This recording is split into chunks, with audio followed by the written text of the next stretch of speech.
Bonjour à tous, avec l'aide de Dieu, nous allons étudier le deuxième chapitre des lois de Tumat Met, de l'impureté transmise par le mort dans le Rambam.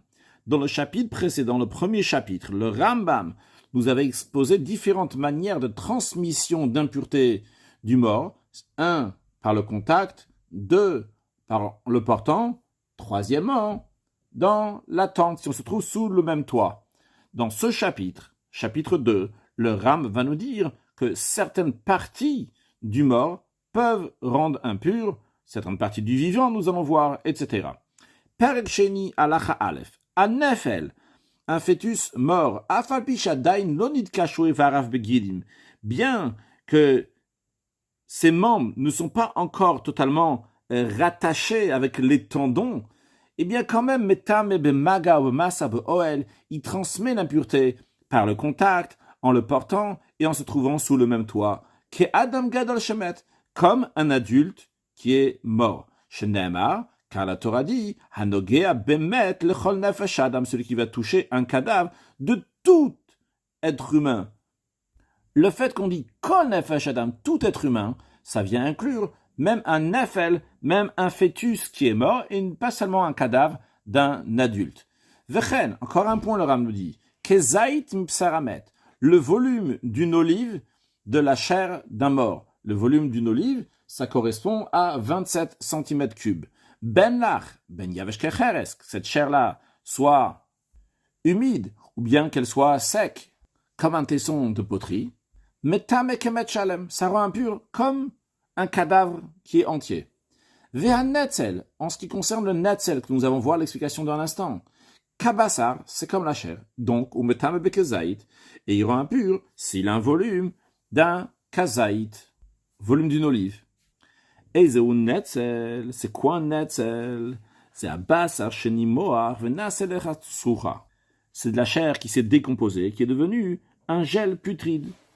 Mais il faut que ce netzel-là, chez tikrosh ota alecha, que ce gel est devenu dur, un nimtsat finamet qui est sorti du mort, qu'on a trouvé à côté du mort de manière plus précise, parce qu'on n'est pas sûr que c'est sorti du mort. C'est-à-dire, chez Im Kasha, si elle est devenue dure, Beyadoua chez Mipsao. Dans ces cas-là, on dit que c'est de la chair qui a décomposé, et c'est la raison pour laquelle ça va rendre impur. Mais Vimlo Kasha, si elle n'est pas devenue dure, Inametama, ça ne rend pas impur. Pourquoi? Shema Kiroveniu, parce que peut-être c'est uniquement de son mucus ou de sa salive, mais non pas de la chair du mort. Donc pour que le netzel va rendre impur, il faut qu'il a durci. Ou de manière plus précise, pour être sûr que c'est un netzel, il faut que ça a durci. Parce que si ce gel qui est à côté donc du mort n'a pas durci, on dit peut-être ce n'est pas du netzel, ce n'est pas de la chair qui est décomposée, mais c'est de la salive ou autre chose. Halacha bet. Bien que toutes les mesures indiquées, c'est des lois qui ont été transmises depuis Moshe Rabbeinu au Mont Sinaï. Mais Amrou Chachamim, les sages, ils ont dit, quelle est la raison qu'on vient de dire que la chair d'un mort, elle rend impure si elle a le volume d'un kazaït? La raison, elle est parce que Trilat Briyat Osheladam Kazaït, car le début de la formation d'un être humain lorsqu'il est dans le ventre de sa mère, c'est d'une grandeur d'un kazaït. Alors évidemment qu'au début, il n'y a pas directement un kazaït, il n'y a pas un cube de 27 cm3, mais c'est-à-dire, une fois que toute sa formation est prête, eh bien, cette formation en miniature, elle est lorsqu'il a le volume d'un kazaït de 27 cm3. Ou les fichar, c'est la raison pour laquelle que shir tumat besar kazaït. C'est pour ça aussi. Donc, la quantité de chair qui va transmettre l'impureté, c'est lorsqu'il y a un kazaït. Le volume d'une olive. Halacha Gimel, le Rambam va nous dire quelle est la loi d'un membre qui a été retranché d'une personne en vie. On va bien se rappeler des détails, et après dans l'Achat Dalet, on va voir les lois d'un membre qui a été détaché d'un mort. Et on verra après la conclusion, les différences entre un membre qui a été retranché d'une personne en vie ou bien d'un mort. Halacha Gimel, Evershen Nertach Mina Adam Achai, un membre qui a été retranché d'une personne qui est en vie. Areu Kemet Shalem. Ce membre-là est considéré comme un mort, donc, Metame Bemaga, ou Bemasa, ou Beoel, il transmet l'impureté par le contact, en le portant, en étant sous le même toit, afilu ever katan shel katan ben yomo, même un petit membre d'un enfant qui vient de naître, eh bien, il rend impur comme un mort en entier, comme tout le corps d'un mort, tout un cadavre. Pourquoi? Shaivarim en laem shiur. Car les membres, lorsqu'ils sont en entier, ils n'ont pas de quantité, même s'il y a moins que le kazaït, la mesure que nous avons mentionnée avant pour ce qui concerne donc de la chair d'un mort, qu'il faut qu'il y ait le volume d'un kazaït. Ici, ça ne change pas, quelle que soit la quantité. Il n'y a pas de quantité. Chez Neymar, la Torah dit, Vechol asher igal pnei hasadeh, tout ce qui va toucher en plein champ sur n'importe quelle personne, quiconque va toucher, donc, sur la surface du champ, un mort qui est là-bas, bachal al cherev, que ça soit qu'il est mort par une épée, au bemet, v'chulu, etc., eh bien, le Rambam dit, voyons la précision qu'il y a dans ce verset. Celui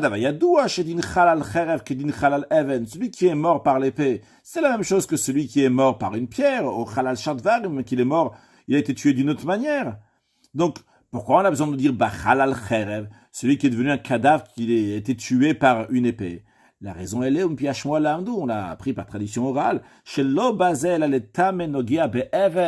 ici, la raison pourquoi la Torah, elle vient nous dire bachal al-cherev, celui qui a été tué par une épée, c'est pour nous dire que celui qui a touché un membre qui a été retranché d'un être humain qui est en vie, donc un membre qui a été coupé par le cherev, par l'épée, donc de quelqu'un qui est en vie, eh bien, il est considéré comme si qu'il avait touché le mort.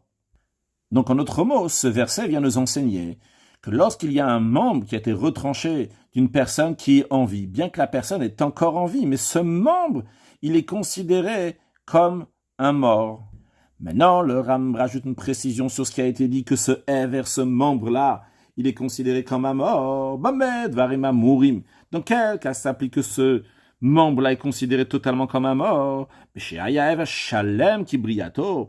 Il faut que le membre va être en entier comme sa forme initiale, c'est-à-dire qu'il a un bassar de la chair, 2 guidim des tendons, 3 vatsamot, et l'os, shenemar, car dans la suite du verset que nous avons mentionné avant, il y a écrit Obe'etzem Adam, bien dans l'os d'un être humain. C'est-à-dire, on apprend de là que ça doit être un Etzem Shouke Adam, ça doit être un os qui est comme l'être humain. C'est-à-dire, Ma Adam Basar Vegilim Vatsamot, de même qu'un être vivant, il a de la chair, des tendons et des os. De même, lorsqu'il s'agit d'un membre qui a été retranché d'une personne qui est en vie, quand est-ce qu'il va devenir impur? Uniquement chez Kibriato, uniquement s'il est dans sa forme initiale, lorsqu'il a été créé, c'est-à-dire Bassa Vegilin Vatsamot, qu'il a de la chair, des tendons et des os. Ah, voilà qu'il y a mais les reins, la langue, ce qui est similaire à ça, vrai que c'est un membre en soi-même, le rein c'est un membre en soi-même, la langue c'est un membre en soi-même, mais quand même, vu qu'ils n'ont pas d'os, il n'y a pas d'os dans la langue, pas d'os dans le rein, ils sont comme le reste de la chair.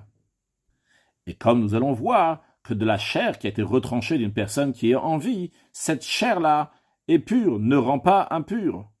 Cette chair n'est pas considérée comme celle d'un mort. Aussi ce membre-là, il a un os, mais cet os-là, il manque une partie de l'os. Ce membre-là qui a été retranché de l'être vivant est pur, vu qu'il n'a pas l'os, la chair et les tendons. Il manque de l'os.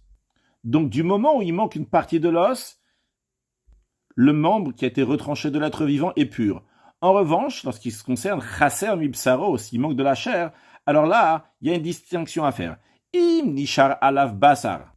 S'il reste de la chair, donc sur cet os qui a été, sur ce membre, pardon, qui a été enlevé, retranché d'une personne qui est en vie, il y a l'os, il y a les tendons, et il y a de la chair, mais de la chair, il en manque. Alors s'il en manque, mais il reste encore de la chair de manière chez Raoui lalot boarucha bechai veiterape veishlam, de manière que si ce membre-là serait encore rattaché à la personne qui est en vie et qu'il manquerait tant et tant de chair et cette chair-là aurait pu se régénérer entièrement, dans ces cas-là, même que ce membre-là est détaché maintenant de la personne en vie, mais on la considère que cette chair-là qui reste, restante est suffisamment pour régénérer entièrement. Donc, on considère comme s'il y avait toute la chair qu'il fallait dans ce membre. Et vu qu'il y a l'os, les tendons et cette chair potentiellement qui est là, donc ça rend impur, totalement comme un mort, donc aussi bien par le contact, par en portant, et si on se trouve sous le même toit. Quand j'ai dit potentiellement cette chair, c'est-à-dire il y a déjà de la chair, il y a juste une partie de la chair qui a été enlevée, mais que potentiellement, si elle était sur un être en vie, elle aurait régénéré. Ve'imlav, si ce n'est pas le cas, c'est-à-dire, sur ce membre-là, il manque de la chair, et si ce membre-là, qui est retranché actuellement de la personne en vie, mais s'il avait été sur une personne en vie, eh bien, la chair n'aurait pas régénéré. Dans ces cas-là, metam bemaga ou bemasa, ça rend impur uniquement en contact et en le portant. Ve'eno metam be'oel, ce membre-là, qu'il y a de l'os, tendon, et il manque de la chair, et si ça a été sur un être vivant, ça n'aurait pas régénéré, eh bien, ça ne va pas rendre impur si on se trouve sous le même toit, mais uniquement si on le touche, on le porte. Maintenant, au basara poresh minachai, encore un point, le Rav nous dit, si il y a de la chair qui a été retranchée d'une personne qui est en vie, Taor est entièrement pur, ça ne rend pas impur, même pas bemaga ou masa, contrairement à ce qu'on vient de voir en ce qui concerne le membre qui manque une partie de la chair et que ça ne va pas régénérer. On dit dans ce cas-là, ça rend impur bemaga ou bemasa en contact et en portant, mais pas par l'attente. Ici, la chair est entièrement pure. De même, si c'est un os seul qui a été retranché d'un être vivant, même si l'os il est en entier, même s'il a une quantité qu'on verra dans la suite, on va discuter, donc il s'aura comme un orge, et bien même dans ce cas-là, Taor, c'est entièrement pur. Donc jusqu'à là, dans l'Achak Gimel, le Rambam nous a parlé des membres, des os, de la chair qui a été retranchée d'un être vivant, et quelle est la loi en ce qui concerne l'impureté. Maintenant, dans l'Achak Dalet, le Rambam va nous parler d'un membre qui a été retranché d'un mort, qui a été enlevé d'un mort. Et après, à l'Achak Dalet, on verra ensemble, donc on fera une conclusion pour voir la différence entre ce qui est d'un vivant et ce qui est d'un mort, ce qui nous aidera donc après pour la suite de ce chapitre-là, et après dans le chapitre aussi à venir, et dans d'autres contextes, se rappeler. Halakha Dalet, Evera Poresh Minamet, donc un membre qui a été retranché d'un mort, d'un cadavre, Metame Bemaga ou Bemasa ou Beoel, il rend impur si on est en contact avec, si on l'a porté, on s'y se trouve sous le même toit. Kemet, comme le mort. Et même s'il n'y a pas de chair du volume d'une olive, ou même s'il n'y a pas un os qui a la quantité donc d'un grain d'orge, eh bien quand même ça rend impur, parce que le principe, il est, même comme on l'a vu pour celui qui était vivant, qu'un membre c'est quelque chose d'important, et donc c'est comme un mort. Verrou, encore une fois, on voit la même condition qu'on a vue avant, chez Shalem Kebriato, il faut que ce membre-là soit entier, comme lors de sa formation initiale, c'est-à-dire Bassar Veginivat Samot, qu'il a 1 de la chair, 2 des tendons et 3 des os. Et en effet, sur ce point-là, il n'y a pas de différence entre le Evera Poreshvina Chai et le Evera Poreshvina Met. Il n'y a pas de différence donc, entre ce membre qui était retranché d'un être vivant ou bien d'un mort. Si le membre il est entier avec la chair, les tendons et l'os, dans les deux cas, du vivant ou du mort, ça rendra impur par les 3 manières, contact, portée et tente. Chaser atzmo, s'il manque de l'os, l'os n'est pas entier. Im nishar alav basar kezaïd, si sur cet os, bien qu'il est manquant, mais il y a de la chair, d'une volume d'un kazaïd, d'une olive, metam et kemet shalem, il rend impur comme un mort en entier. Ah, et a priori, le membre il est manquant ici, vu que l'os il est manquant. Et on avait vu dans l'halakha précédent, dans l'halakha Gimel, lorsqu'il s'agit d'un vivant, s'il manque de l'os, eh bien, c'est pur, c'est pas considéré comme un mort. Pourquoi ici c'est considéré comme un mort? La raison elle est parce que c'est pas par rapport à l'os. Ici, c'est par rapport à la chair qu'il y a dessus. La chair, il y a un kazaï qui a le volume d'une olive, donc ça rend impur. En effet, lorsque la personne elle est vivante, on a dit que la chair, elle ne rend pas impure si elle a été retranchée d'une personne en vie. Mais ici, bien qu'il manque de l'os, mais la chair, elle est problématique, vu que la chair, il y a un kezaït, et c'est ça qui fait que ça rend impur, comme un mort. Maintenant, si chassara basar, il y a un membre, il y a la chair, il y a les tendons, il y a l'os il est entier. Ce qui manque ici, ce qui est manquant ici, c'est de la chair. Si ce membre avec cette chair avait été sur un être vivant, cette chair aurait régénéré. Alors dans ces cas-là, ce membre-là qui manque de chair rend impur, comme un mort, vu qu'on considère qu'il y a tout ce qu'il faut ici. L'os, il est entier, il y a les tendons, et la chair, vrai qu'il manque de la chair, mais cette chair-là aurait pu régénérer si ça a été sur quelqu'un qui était en vie, donc ça rend impur. Veimla, si ce n'est pas le cas, c'est-à-dire qu'il manque tellement de chair, et que la chair n'aurait pas pu régénérer sur une personne en vie. Dans ces cas-là, ce membre-là est considéré comme tous les os des morts qui n'ont pas de chair. Et la règle, elle est que si ils ont une quantité d'un orge, cet os, il a la taille d'un orge, à ce moment-là, il rend impur. Mais donc quoi il rend impur? En contact, en le portant, mais non pas la tumat oel, l'impureté de la tente.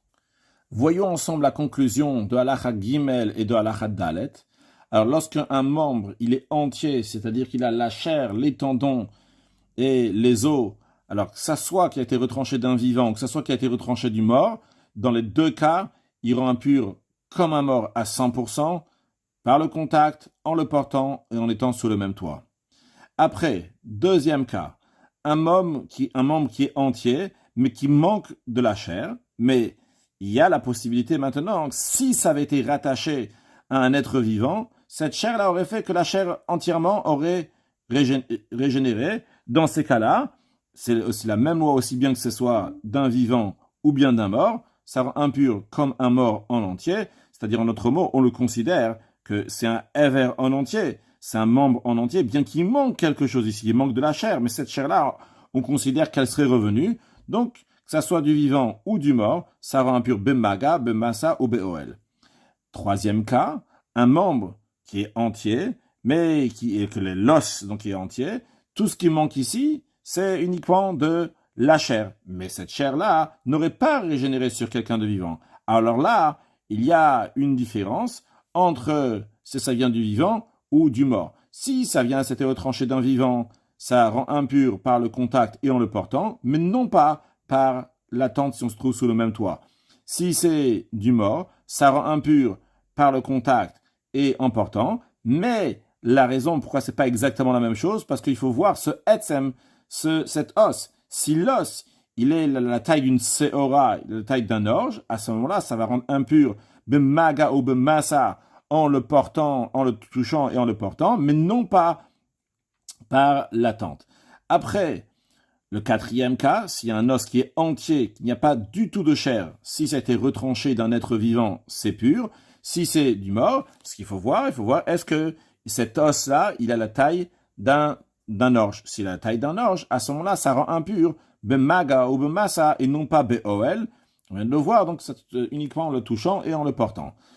Après, cinquième cas, si chaser mina etzem kolshu, s'il manque de l'os, quoi que ce soit, alors si c'est chez quelqu'un de vivant que ça a été retranché, c'est pur, ça ne change pas dans quelle est la situation du membre en entier. Du moment où il manque de l'os, eh bien, ce membre-là ne rend pas impur.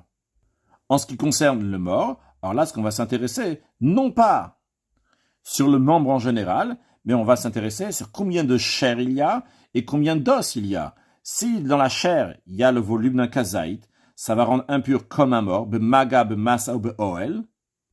De même pour l'os, on ne va pas s'intéresser sur le membre en général, on va s'intéresser donc combien il manque de cet os-là. S'il reste de cet os-là la taille d'un grain d'orge, ça rendra impur, bemaga ou bemassa, mais non pas beoel.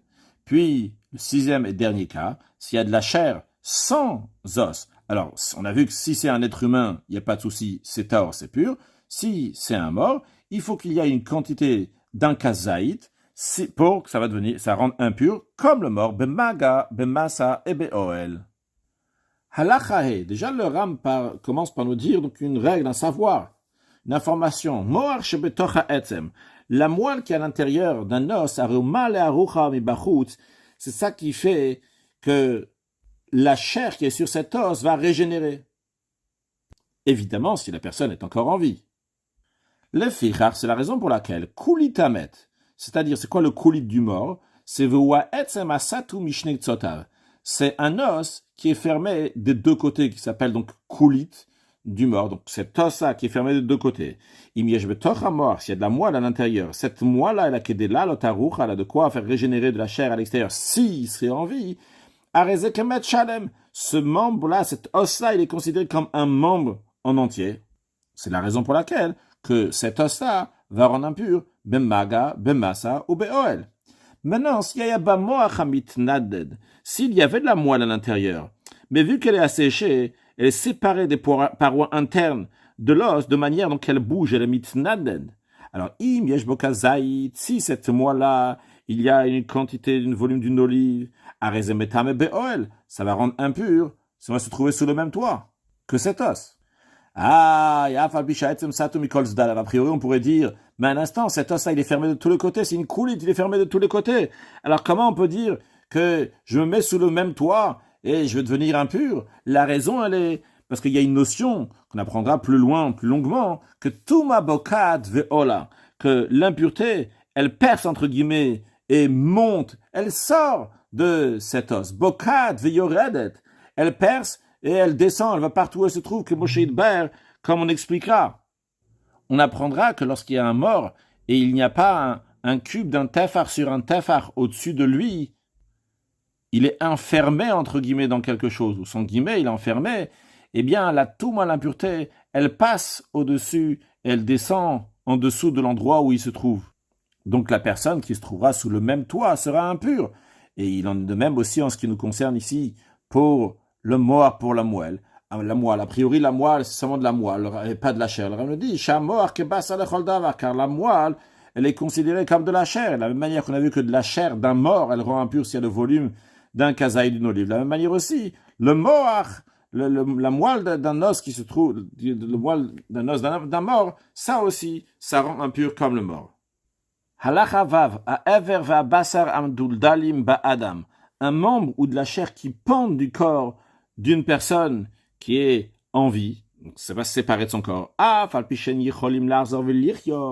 Bien que ils ne peuvent pas revivre, ils ne peuvent pas se guérir à nouveau ce membre ou cette chair, quand même tehorim c'est pur, il n'y a pas l'impureté d'un membre, d'un être vivant, d'une personne qui est en vie. On avait dit que s'il y a un membre qui s'est détaché d'une personne qui est en vie, qui a été retranché, s'il y a la viande, les tendons et les os, on a dit ça rend impur. Ici, ça pend, c'est pas considéré que ça s'est détaché de son corps, donc c'est pur.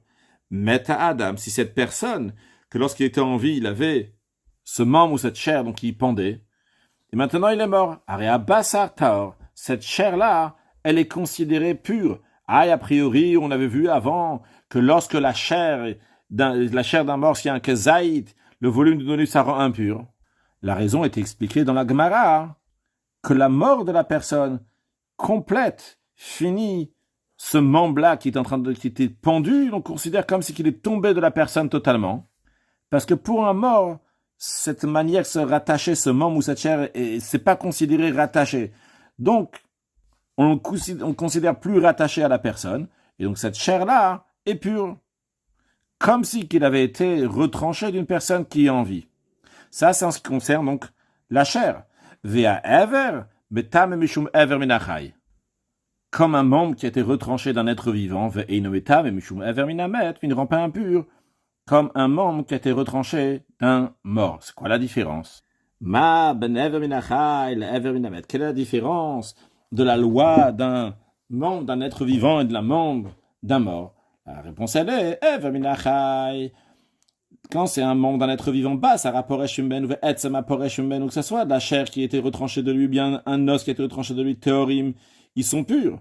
Mais ever minamet, lorsqu'il s'agit d'un membre d'un mort, Bassar rapport et chemin, que ce soit de la chair qui s'est retranchée de lui, ou bien un os qui a été retranché de lui, qui est Poshi Minamet Hashalem. C'est comme si ils avaient été retranchés d'un mort entier. Mais Tam Keshiur, Beshiur, il rend impur en fonction de leur quantité. En ce qui concerne de la chair, c'est s'il y a un kazaït. Et les os, comme on va expliquer dans Halacha Chet et Tet. Halacha Zain, ou Ben Ever Minachai, Ben Ever Minamet, que ce soit le membre d'un être vivant, ou bien le membre de quelqu'un qui est mort, Enem Shiur, ils n'ont pas de quantité. C'est-à-dire, du moment où il y a un membre, ce membre-là, il est en entier, comme nous l'avons dit, c'est-à-dire qu'il a de la chair, des tendons et l'os, il rend impur, quelle que soit sa quantité, sa grandeur, sa taille. Amrou Rachamim, dans ça j'en dis, Matayim Verbaim Mushmona Evarim Yesh Beish. Il y a 248 membres dans le corps d'un être humain. Kol echad ve'echad mehem, pardon, il faut dire ici l'être humain, ici il faut traduire donc dans l'homme.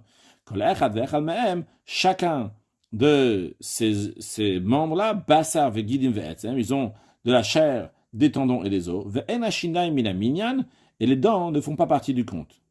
Ou be'isha, dans le corps d'une femme, Matayim ve'echad ve'chamishim, il y en a 251. Kol ever mehem sheperesh kibriyaton, ils nous disent nos sages, en ce qui concerne donc ces membres-là. Chacun peut approfondir s'il veut sur la Gemara, donc sur le sujet qui a été discuté ici, donc ce qui concerne donc ces membres-là de l'homme, de la femme. En ce qui nous concerne, Kol ever mehem sheperesh kibriyato, chacun de ces membres-là qui a été retranché comme sa formation initiale, ben minachai, ben minamel, que ce soit du vivant ou du mort, metam et bemaga ou bemasa ou beoel, ça va impur par les trois manières que l'impureté d'un mort se transmet, chutz mishlosha evarim yeterot shebaisha, à l'exception des trois membres supplémentaires chez la femme, chez eina metam et beoel, qui ne rendent pas impurs par l'impureté de la tente quand on se trouve sous le même toit.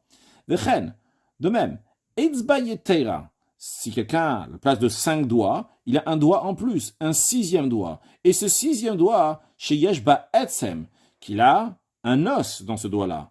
Ve'en batziporen, et il n'a pas d'ongle.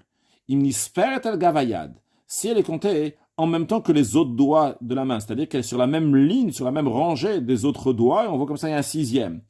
Oh là, les minyan rova evarim, pour cette personne-là, ça va lui compter, donc pour... Quand on va regarder tout à l'heure, on verra, on fera des calculs, donc la majorité des membres de la personne, eh bien, pour lui, on dira, tiens, lui, il n'a pas 248, il y a 249.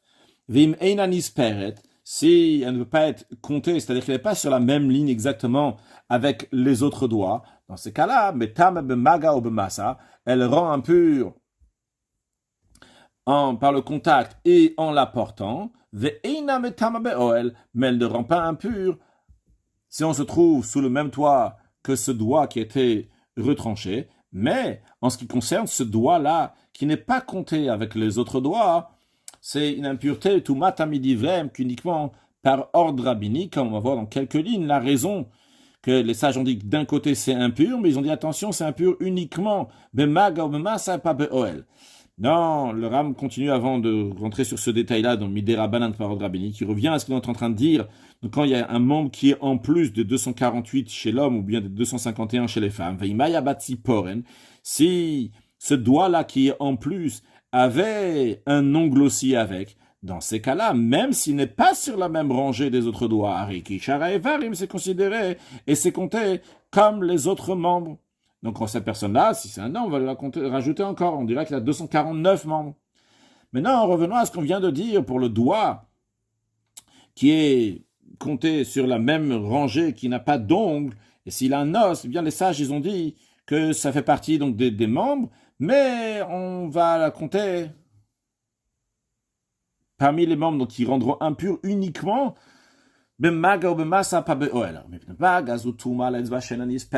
pourquoi ils ont les sages ont dit que même un doigt qui n'est pas compté, qui n'est pas sur la même rangée, on va le considérer qu'il est impur. Gzeira, la raison elle est Mishumanis Peret, à cause dans un cas où il y aura un doigt qui est en plus, qui est oui compté, qui est oui sur la même rangée, que celui-là fait partie des membres. Pourquoi ils n'ont pas rendu impur aussi, même quand c'est sous la tente sous le même toit, vu que dans c'est oui un membre, il rend impur ou Be'oel aussi on a appris jusqu'à présent.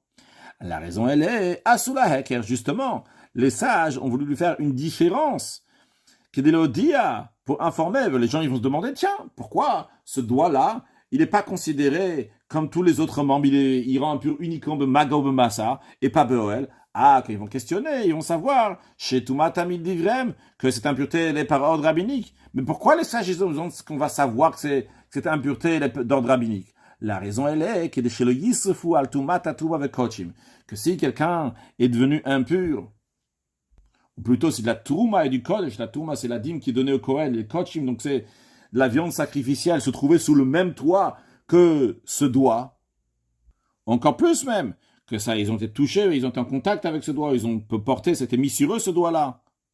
Eh bien quand même, on ne va pas brûler la Touma et le Kodesh. Car en effet, la règle elle est que si la Touma, la dîme qui est donnée au Kohen, les Kochim, la viande sacrificielle, est devenue impure avec une impureté de la Torah, à ce moment-là, on va les brûler. Mais s'ils sont devenus impurs par quelque chose, par ordre rabbinique seulement, eh bien, dans ces cas-là, on n'a pas le droit de les brûler, parce qu'on n'a pas le droit de détruire, en l'occurrence, donc de brûler la Trouma et de la viande sacrificielle. Donc, les sages, ils ont dit, on va faire une distinction, une différence dans ce doigt-là, qu'on va dire que ça rend impur uniquement Bemaga ou Bemassa, et pas Béoel, pour que les gens vont réaliser que c'est par ordre rabbinique, ça rend impur, et donc ils ne vont pas brûler la Trouma du Kodesh, si ce doigt-là, qui en plus a été en contact avec la Trouma et du Kodesh, avec la dîme et la viande sacrificielle. Halachachet, atzmotamet she'ein alem basar. Les os d'un mort, sur lequel il n'y a pas de chair du tout. Imni karel bem tsurat atzmota adam. Si on peut reconnaître qu'il y a ici la forme des os d'un être humain, il rend impur par les trois manières de transmission d'impureté, comme un mort en entier. Shani korebaem, car je lis à propos d'os, c'est-à-dire que le verset de la Torah s'applique sur eux lorsque la Torah elle dit Etzem Adam, l'os d'un être humain. Si quelqu'un va être en contact avec l'os d'un être humain, il va devenir impur. Et le Ram dit, quels sont donc ces os-là? Voici les os qui rendent impurs comme le mort. Ashidra, la colonne vertébrale. Vehagulgolet, et le crâne. Verov binyano, et la majorité de la structure d'un squelette. Ou bien verov minyano, ou bien lorsqu'il y a la majorité du nombre des os. On a dit avant dans la Chazaïn combien d'os il y a, parce que ça nous intéresse pour le compte justement, quand on dit rov minyano, la majorité des os. Et le Ram va nous expliquer chacun d'eux, donc la colonne vertébrale, le crâne, etc. Ashidra keita, donc la colonne vertébrale, comment elle rend impure? Si Ashidra ashleima, il y a une colonne vertébrale qui est entière, elle est considérée comme un mort, donc elle rend impure par les trois manières de transmission, s'il manque même juste une vertèbre des 18 vertèbres de la colonne vertébrale, la Rekisharat est considérée comme les autres os et qui ne rend pas impure donc par l'attente, elle rend impure uniquement Bemago Bemassa, mais pas Beoel. En ce qui concerne Hagulgolet, le crâne, Keitzad, comment elle rend impure Gulgolet Sheishlema, un crâne qui est entier, Ari Kemet, elle est considérée comme un mort. Donc elle rend impure donc par les trois manières de transmission, donc en contact, en portant et en se trouvant sous le même toit. Veim chasera kesela, si ce crâne-là il est manquant comme la taille d'une pièce d'un sela, donc qui est un diamètre d'un shlish, d'un tefar, un troisième d'un tefar. Un tefar c'est 8 cm, donc ça correspond à 2,66. Donc si un si grand trou, dans ce cas-là, elle est comme les autres os, les autres os, et donc ça rendra impur uniquement par contact et en portant, mais non pas Be'oel, donc pas par l'attente. Hayuba de kavim ktanim, s'il y avait plein de petits trous un peu partout sur ce crâne-là, mais en tout, et ça va kulan mitzarfin, tous ces petits trous s'associent, et les kesela, si ça va faire donc la taille d'un sela, donc ce diamètre d'une pièce qui s'appelle un sela, de 2 cm 660, eh bien dans ces cas-là, ça va plus rendre impur comme un mort par les trois manières de transmission d'impureté, mais ça rendra impur comme un os en général, par deux manières de transmission, par le contact et en portant, mais non pas par l'attente. Kol binyano shel adam. Maintenant, la structure de la personne. C'est quoi la structure de la personne? Ushte ashokaim, ce sont les deux tibias, donc shte ashokaim ici, puis Vaïrechaim, puis le fémur de côté, puis Vehatzlaot, les côtes, Vehashidra et la colonne vertébrale. Donc on ne compte pas la tête dans ça quand on va compter le binyano chez la dame, la structure de l'être humain. Juste les tibias, le fémur, les côtes et la colonne vertébrale. Maintenant, Verov binyano shelmet et la majorité de la structure, non pas de la structure, binyano shelmet. Donc, en effet, on parle oui de la structure, en effet, Verov binyano shelmet, la structure d'un mort, on va arriver après au minyano compte, Verov binyano shelmet dans la structure d'un mort, arokemet shalem. Donc si il y a toute cette structure-là, il est considéré comme un mort. Keitzad, comment ça? Basé sur ce qu'on vient de voir, c'est quoi la structure d'un être humain, on parle de la structure du mort, c'est Gonshte Shokav. S'il y a ces deux tibia veyarech achat et un fémur, dans ces cas-là, ça s'applique ce qu'on a dit au début de la halakha, que c'est considéré un etzem adam, et donc ça rend impur comme un mort. En revanche, s'il manque de la majorité de sa structure, kolche ou quoi que ce soit, mais dans ces cas-là, c'est considéré comme les autres os, que chaque os, il rend impur uniquement par contact et en le portant, mais non pas par l'attente.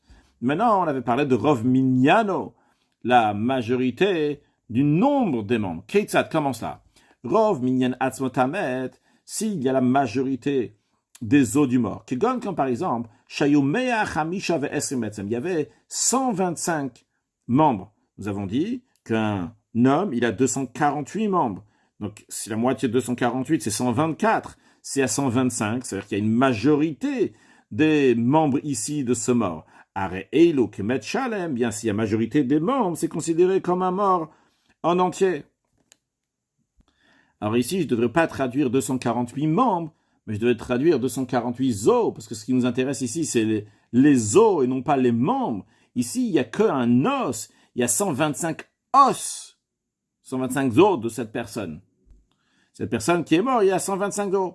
Et ces os-là, vu que c'est la majorité, eh bien, ils sont considérés comme un mort en entier. S'il y a seulement 124 os, eh bien, à ce moment-là, ils sont considérés comme les autres os, qu'un os seul, il rend impur uniquement bemaga ou bemasa, par contact et en portant, mais non pas par l'attente.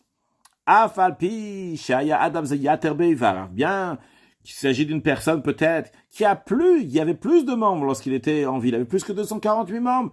Chaser beivara, ou là, qu'il y avait moins que 248 membres. Ça nous intéresse pas. El mashgikin la minyan rov koladam. On tient compte uniquement de la majorité des autres, de la majorité des êtres humains. Que c'est comment? C'est 248, comme ça c'est chez les hommes. Et là, il y a deux exceptions. S'il avait un doigt en plus, un sixième doigt, sur lequel il y a un nombre, que dans ces cas-là, on lui comptera pour faire sa majorité de cette personne-là, ou bien dans un cas qu'il y ait un doigt en plus qui peut être compté sur la même rangée, même sans avoir donc, chez Olalamien, que dans ces cas-là, que Moshe Bé'ar, on a vu dans la Chazaïn, que pour lui, on va lui compter, on va dire que par exemple, il a 249 membres.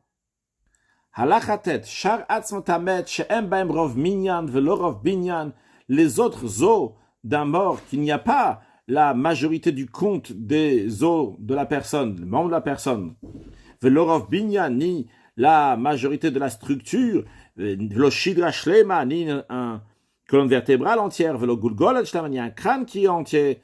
Et donc, en conséquence de cela, ils rendent impurs comme les autres os, c'est-à-dire uniquement par le contact et en portant, mais non pas par l'attente. Imayabem Rova Akav, s'ils avaient le quart d'un cave, ce qui correspond au volume de 345 millilitres, quand même, ça rend impur comme un mort, c'est-à-dire avec les trois manières de transmission, aussi bien par le contact, en portant, en étant sous l'attente. Hayu pachot merova cave, s'ils étaient moins que cette quantité du quart d'un cave, afilu etzem ki seora, même si c'était un os, qu'il a grandeur donc d'une seora, d'un orge, que d'ailleurs j'ai pas dit jusqu'à présent, mais qui correspond à 1 centimètre, mais tameb magobemasa, ça rend impur uniquement en étant en contact et en portant, mais ça rend pas impur par l'attente. Halacha yud. Aya etzem echad, s'il y avait un os d'un mort, afilu yeshbo rova, même s'il y avait ce etzem, cette essence-là, donc c'est un seul, et il a une quantité de 345 millilitres, eh bien, il rend impur uniquement par le contact important, mais il ne rend pas impur par l'attente. Tumat etzem echad, l'impureté d'un seul os. Avant de continuer, juste revenir sur ce qu'on a dit ici, le chidouche, ce qu'il y a ici, quand on parle d'un seul os, c'est un os, il rend impur seulement par deux manières. Donc le maga ou bemasa par le contact est important. Pour qu'il se rend impur BOL, même s'il a un rova akav, c'est uniquement si ça vient de deux os. À ce moment-là, on va dire que s'il y a un rova akav, il y a cette quantité-là, si c'est la quantité suffisante de rova akav, à ce moment-là, ça rend impur aussi BOL. L'impureté donc d'un seul os qui rend impur donc par contact et en portant, c'est comme ça, c'est une tradition qui a été reçue depuis Moshe Rabbeinu, le fiché Namar, car il est dit dans la Torah, Kolanogea ba'etzem, tout celui qui va toucher un os. On a appris par tradition depuis Moshe Rabbeinu qu'afilu etzem kiseora, que même si c'est juste un os qui la taille d'un orge, il rend impur par le contact en le portant, le fichier Tumato Alacha, le Ram nous dit le critère de cette impureté-là, vu que c'est une Alacha la Moshe Sinaï. Une Alacha qui est en plus depuis Moshe Rabbeinu mon Sinaï. Ok, Din Torah, v'lo midivre sofrim. C'est parti donc des lois de la Torah et non pas des lois qui sont par ordre rabbinique. Halacha Yudalef, Mechir kivu atzmot avakaver. Un mort que ses os sont décomposés dans la tombe, venas et rakav et devenu la poussière. Eh bien, deux pleines pommes de la personne, donc il va prendre comme ça, donc il va le remplir entièrement de cette poussière, rend impur pour l'avoir porté, pour être sous le même toit, comme le mort. Mais il ne rend pas impur par le contact. Pourquoi? Les fichiers parce qu'il ne peut pas toucher toute cette poussière-là, parce que c'est pas une seule masse. Même s'il a mal accès avec de l'eau, jusqu'à que c'est devenu comme une sorte de pâte, c'est pas considéré que c'est tout rattaché, et donc ça le rendra pas impur par le contact, uniquement donc par les manières que nous avons dit. Dam amet metame kemet. Le sang d'un mort rend impur comme le mort, c'est-à-dire bemaga ou bemasa ou beoel, par le contact, en le portant et en se trouvant sur le même toit. Shenamar, car la Torah dit à propos de l'impureté d'un mort, benefesh à Adam, l'âme d'un mort. Et alors, au Venamar, il est dit qu'il y a Adam ou un nefesh. Il est écrit que le sang, c'est le nefesh, c'est l'âme. Donc, si on prend dam ou un nefesh, c'est comme si la Torah a dit, celui qui va toucher, bedam à Adam. Donc, dans le sang de cette personne qui est morte. Mais Kamashiro, quelle est la quantité qui rend impur? C'est révite, c'est un quart d'un log. Un log, c'est 344 millilitres, donc c'est 86 millilitres. Va filu tam citadam. Le Ram nous dit, même le sérum sanguin, c'est-à-dire c'est un liquide qui est transparent, qui se sépare du caillot sanguin, et qui est donc à côté du sang qui a coagulé, qui se trouve là. Tant que dans ce liquide-là, il y a une certaine couleur rougeâtre qu'il y a ici, metame be'oel, ça rend impur. Si la personne se trouve sous le même toit que ce tamcitadam, que ce sérum sanguin, kemet, comme le mort. Halacha yud gimel, dam achai, le sang d'un être vivant. Afilu dam nechira, même si c'est du sang qui coule de la blessure d'une personne qui a été poignardée. Arezetor, ce sang-là est pur. Kolzmanshu, chai, tant que la personne elle est vivante, son sang est pur. Le sang devient impur uniquement après la mort. Maintenant, si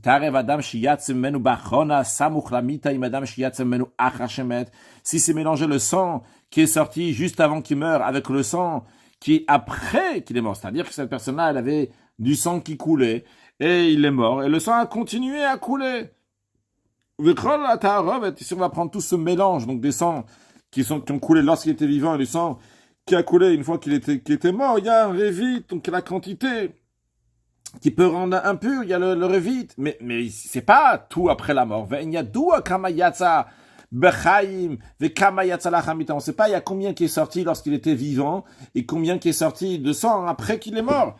Afilu chatzi revit mechaim. Même si on est sûr qu'il y a un demi revit qui est sorti lorsqu'il était vivant, vechet yalach hamita, et une moitié donc qui est après la mort. Arezenika dam tvusa. Ça s'appelle du sang de Dvusa, mit bosseset bedamair. Donc du sang comme ça dans lequel il y a ces deux sangs-là, et ça s'appelle dam Dvusa. Ou metame bemasa ou bemaga. Et il rend impur aussi bien si on l'a porté, si on était en contact, ou be'oel, et si on se trouve sous le même toit. Mais, elle achète umat au midivre sofrim. Son impureté, c'est pas par la Torah, parce qu'on n'est pas sûr, il y a pas qu'il y a un révite de sang du mort ici. C'est les sages qui ont décrété. Donc, le dam tvusa rend impur uniquement par ordre rabbinique. Halacha yud dalet, un cas qui est similaire au précédent, mais pas exactement le même. Haruk shayamut alalamita, quelqu'un qui a été tué et qui est sur le lit, vedam menatef, son sang il est en train de couler, ça, il a été tué, il n'est pas encore mort, mais il a le sang qui coule, mais ici c'est pas le sang qui coule, c'est ici, c'est goutte à goutte, menatef. Contrairement au cas précédent, ça coule sans s'arrêter. Ici, c'est goutte à goutte, encore une goutte, encore une goutte. Et donc, le sang est en train de couler goutte à goutte. Sheuchai, lorsque cette personne est encore en vie. Veyor de gouma, et le sang, comme ça, va dans un trou. Oumet, et finalement, il est mort. Vareadam menat facharmoto. Et le sang continue à couler goutte à goutte après sa mort. Veyor de gouma, et chaque goutte qui tombe après va dans ce trou-là. Avec kol adam shebat taor, tout le sang qui est là-bas est pur. Chez Tipa Rishona, chaque première goutte du mort qui tombe dans ce trou-là où il y a le sang qui a déjà du vivant, Beteila Bedam Sheyatzamechaim s'annule automatiquement au fur et à mesure avec le sang du pur qui se trouve dans ce trou-là, que ce sang-là donc est sorti lorsque la personne elle était vivante. Donc, ce que je voulais souligner, la différence avec le cas précédent, que dans le cas précédent, il n'y a pas ici d'un côté du sang de la personne qui est vivante, et d'un autre côté, celle du mort, et celle du mort va rejoindre celle du vivant. Ça coulait en continu. Ici, dans le cas que nous voyons, il y a eu d'abord une goutte, après une autre goutte, après une autre goutte, etc. Donc, les gouttes qui sont avant, donc, sont rattachées avec les gouttes qui sont après en deuxième étape, et donc, ils sont annulés avec les gouttes de sang qui étaient déjà dans ce trou-là, et qui étaient des gouttes du sang de quelqu'un qui était vivant. Yatsa memeno revid dam bilvad. Si de cette personne qui a été tuée, il y a juste un révit de sang qui a coulé. Nous, on voit, ici on arrive, on voit la situation. Ça fait qu'on a un doute. Peut-être ce révit-là, coule mechaim, est sorti entièrement lorsque cette personne était encore en vie. Et donc, dans ces cas-là, ce sang-là n'est pas impur. Ou bien ça fait coule la achamita, ou peut-être tout ce sang a coulé après la mort. Et donc, dans ces cas-là, ce sang-là rend impur. Alors la lacha elle est car c'est un doute si ce sang-là il est impur ou pas, qui charasfekot comme les autres doutes. Et en conséquence de cela, mais si quelqu'un a touché ce sang-là lorsqu'il était dans un domaine privé, il est impur. Comme on apprendra la différence si c'est birshuta rabim quand c'est dans le domaine public, c'est or c'est pur, parce que lorsqu'on a un doute d'impureté dans un domaine privé, eh bien c'est impur. On apprend ça de la sota, que le mari a dit à sa femme qu'il veut pas qu'elle va s'isoler avec telle et telle personne. Et si elle s'est isolée avec telle et telle personne, c'est dans un domaine privé et on ne sait pas si elle est devenue impure ou pas. En attendant, elle est interdite à son mari. Mais c'est un cas qui est dans le Reshut Ayachi, dans un domaine privé. Donc, chaque fois qu'on a un doute sur une impureté, si elle s'est passée ou pas, alors si le doute qu'on a, c'est dans un domaine privé, eh bien, c'est interdit. Si c'est dans le domaine public, c'est permis, comme on apprendra ça donc à son endroit dans les lois de Avot Atumot. Halacha tetvav, hakever, la tombe, kolzman shatuma betocho, tant que l'impureté est à l'intérieur. L'impureté qui est à l'intérieur de la tombe, évidemment, donc c'est le mort. Donc il y a des parties du mort qui sont dans cette tombe. Betam bemaga ou beoel, et rend impur par le contact et par la tente, si on se trouve sur le même toit, kemet, comme le mort. Din Torah, c'est la loi de la Torah. Shenemar, car il est dit, tout celui qui va toucher au bemet, que ce soit un cadavre, au be'etzem adam, ou bien l'os d'un homme, au bekever, ou bien la tombe. Donc on voit ici clairement dans le verset que la tombe rend impur comme le mort. Ve'echad anogea begago shel kever, que ce soit celui qui touche le toit de la tombe. O anogea bigtalav, ou bien ceux qui touchent les parois de la tombe. Vehu, et ceci est à condition, chez Banouy Vesatum, que cette tombe, elle va être construite et fermée. Ve'achakar, uniquement s'il y a ces conditions-là, il est kulometam bemago be'oel, toute cette tombe-là va rendre impure si on est en contact avec cette tombe. Bien, si on est oel, on ne peut pas dire sous le même toit ici, ça c'est la personne a mis sa main au-dessus. On peut dire aussi s'il y a sous le même toit, en effet, s'il y a un arbre par exemple au-dessus de cette tombe, ou s'il y a une structure au-dessus de cette tombe. Donc be'oel, il devient impur. Alors quand le ram veut dire uniquement vehu banouy chez banouy vesatum, dans ces conditions-là qu'il est construit et qu'il est fermé, le ram vient exclure le cas que nous allons voir maintenant, aval. Mais en revanche, amamid kelimo avan vekayotzaben betzide amet, celui qui fait tenir des ustensiles ou des pierres ou quelque chose de similaire à cela sur les côtés du mort. Vekisa lavmil mal bekelimo avan vekayotzaben. Et au-dessus du mort aussi, donc il a mis des ustensiles ou des pierres ou des choses similaires à cela. Mais le principe, il est qu'il ne les a pas rattachés en tant que construction et fermés de tous les côtés. Ce qui recouvre et se trouve au-dessus du mort s'appelle le golel. Cette expression de golel peut expliquer de plusieurs manières. Je vais montrer donc des manières aussi qui ne sont pas celles que le Ram nous explique ici. L'expression de golel, ici on voit une pierre. On a un caveau familial et une pierre comme ça qui est là pour fermer le caveau. Après, comme ça, on peut rouvrir la pierre en la faisant rouler. Golel. On peut voir aussi ici, donc le même esprit de ce que nous avons dit ici. Donc golel, cette pierre-là qui fait rouler. Et d'ailleurs, d'après cette explication, ce sera aussi le dofek que nous allons voir ici dans quelques instants. Mais ce que le Ram nous parle ici, c'est d'un tel golel, donc une pierre par exemple, une plaque qui a été mise au-dessus, et un dofek, donc on voit comme ça ici sur le côté. Et on va voir dans quelques instants, c'est le dofek dofkin, donc c'est quelqu'un mis qui est sur le côté, encore quelque chose d'autre sur le côté. Donc, ve'el watzdadim, le Ram nous dit donc ces côtés, donc ces parois, ma midi meta golel, donc ils font tenir le golel qui est au-dessus, shu nishanalen, le golel, donc se tient sur ces parois-là, nikraim dofek, eux sont appelés dofek. Maintenant, le Ram nous a donné la définition du golel et du dofek. Quelle est la loi du golel et du dofek? Eh bien, ou shnem les deux, ha-golel o ha-dofek, soit le golel ou le dofek, mais tamim b'maga ou be'oel kekever, ils rendent impurs aussi bien en contact, aussi bien si on se trouve sous le même toit, comme la tombe, vetumata midivre sofrim, mais leur impureté, d'après le Rambam, c'est d'ordre rabbinique. Ve'ina metamim massa, ils ne rendent pas impurs en les portant. Les fichar, c'est la raison pour laquelle, vu que le golel et le dofek ne rendent pas impurs lorsqu'on les porte, donc il me gare avec ta govre bachavalim. Si il a tiré le golel avec des cordes, achikisabo amet, il a tiré ce golel jusqu'à qu'il se retrouvait au-dessus du mort.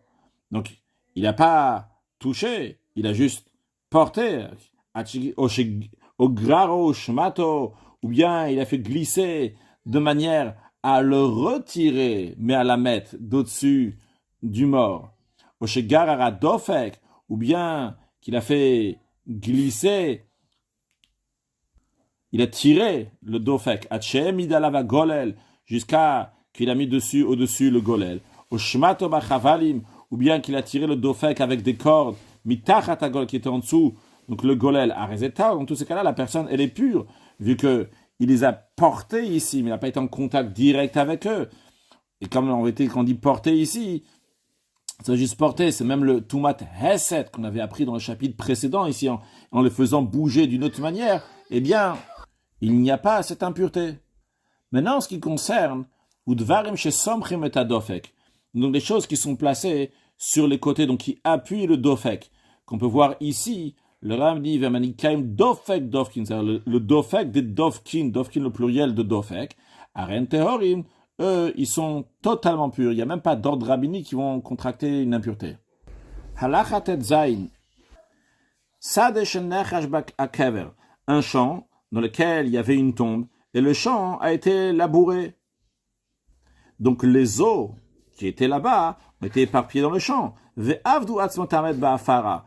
Et les os du mort se sont perdus dans la poussière, dans la terre de ce champ. Il y a Nikred Bet Apras. Ce champ-là est appelé Bet Apras. Pras du langage, ou Fos Aleinu, l'ifos, d'étendre. Les os de ce mort se sont étendus dans le champ.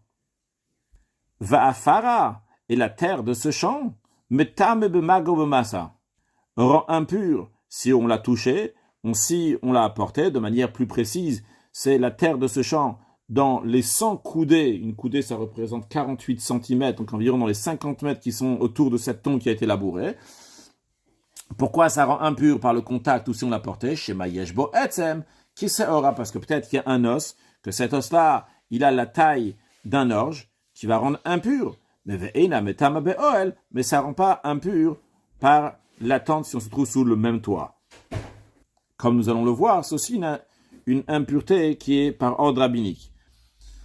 De même, tous les terres des nations, qui sont dehors d'Eretz Israël, leur poussière, leur terre, elle rend impure par le contact et en portant,